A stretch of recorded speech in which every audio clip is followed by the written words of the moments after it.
Allora vogliamo dire due parole sul Tralalero, così non cantiamo in continuazione e ci riposiamo un attimo. Allora, il nostro canto popolare funziona a 5 voci, sono 5 le voci che entrano in gioco nel Tralalero.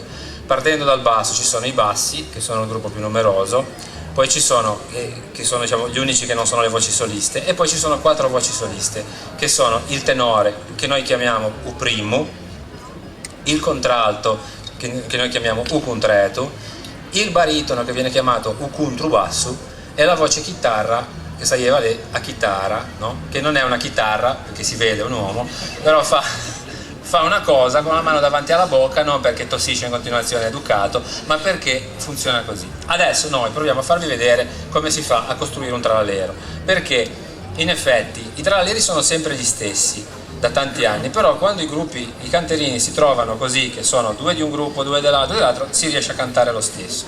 Prendiamo un tralalero ad esempio, ma che figura, ok?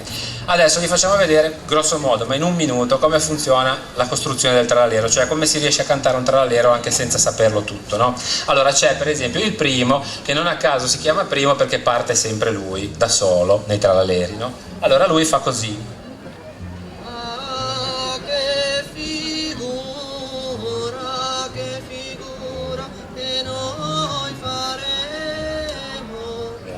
E i bassi. Prova.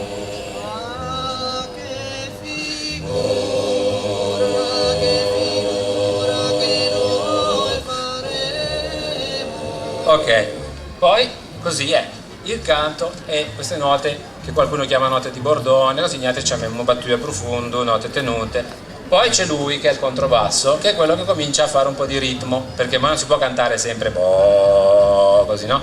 Allora, proviamo col primo, il controbasso e i bassi. Vediamo un po' cosa succede. Che figura che noi faremo. Ok. Ora ci mettiamo la chitarra, che è l'altra parte ritmica, anche lui, no? Tocchiamo.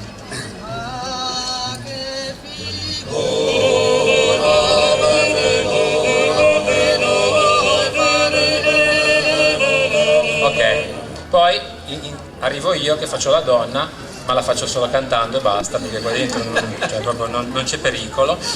Tra l'altro non ce ne entrano nemmeno donne qui, quindi, perché sono 300 anni che cantiamo tutti uomini, a parte un caso che gliel'abbiamo concesso, però vabbè. Adesso proviamo a cantare tutti.